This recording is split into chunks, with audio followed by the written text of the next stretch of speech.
Hi there, this is Business with Dave. In this video, I'll be giving you 3 quick ways you can undercut your food competitors. So whether this is a cafe, restaurant, or a street food business, these are really quick and easy things that you can be doing right now so you can make immediate effect. So before I jump into this video, you know the drill, guys. So if you like this video, consider liking this video and subscribing to the channel. It would be awesome to see the subscribers go up like always.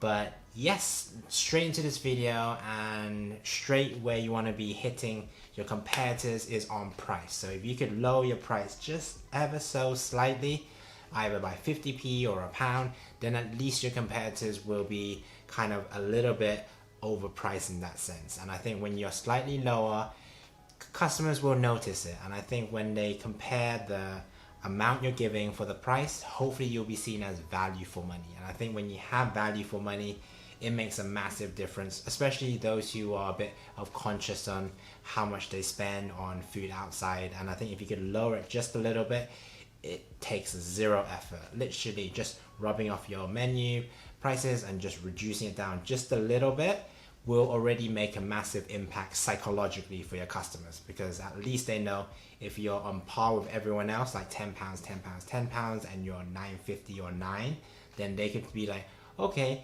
you're offering a slightly cheaper option, and I could always consider that instead of comparing everybody else's £10 options. So do see that as a psychological thing that customers will feel that, okay, this is slightly lower, so I'm going to compare the cuisine and the price, and I'll probably go with this because I can probably get more buck for my money. So do consider just lowering your price just a little bit, and that's already immediate effective because people can already see value for money, good price, and hopefully you could do good food and good service as well.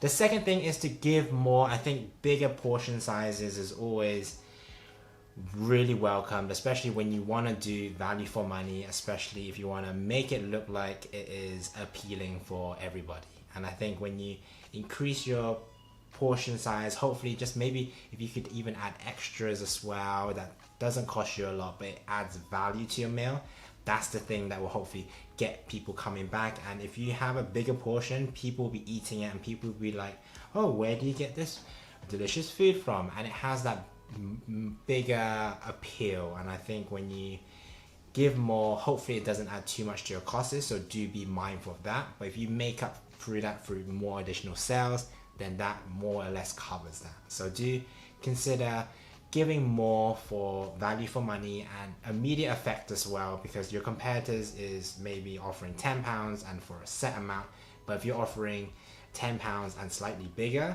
people can tell, people can see, and they'll be seeing and comparing, and you want to be, your business wants to be at the forefront of what they want. So bigger portions, good value for money, because no one wants less food for expensive. So do consider increasing your portion size ever so slightly, or even just how you present your food can make a massive difference, and customers will hopefully gravitate to your food because you're giving more for their money. And my last and final tip, and the best way you can quickly undercut your competitors, is by making sure your food and service is good. Especially your food. If it tastes good, if it looks good, then people will naturally gravitate to your store or to your business, and through your social media as well. So we have all those great pictures. Make sure it's consistent and make sure it tastes great, because ultimately people are going to come back for the food. So once you get the first thing, when you lower your prices, you give extra portion, and now the food needs to taste really good for people to buy from you instead of your competitors. So do consider just making sure your food tastes great, and it will take time and you might need to experiment, but you want to make sure good value, great food, and a good portion size as well. Because with all of these things and your competitors are not doing anything, or they're charging more for not a good amount and it doesn't taste great, they're not going to come back. And I think that's the key thing you should take from this video.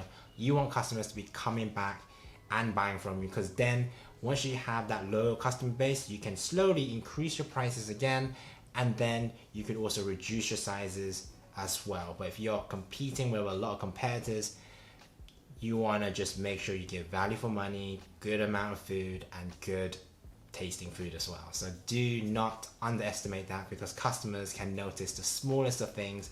So these small little changes will definitely help your food business. So do take it upon and maybe do one thing and then another thing. Just see what works. And I think when you see that all three of these things will work for your business, you'll see a massive difference between how many people are coming and you're selling volumes, and your profits and sales going up as well. So do take these useful tips and apply it to your business. Thanks for watching this video, guys. Hopefully you found this video useful. If you did, like this video and consider subscribing to the channel. I'm starting this little series on food business consulting stuff, so hopefully I'm gonna answer a good couple of questions and stuff I would be doing if I was in certain situations, and hopefully you could learn from it and apply it to your business as well.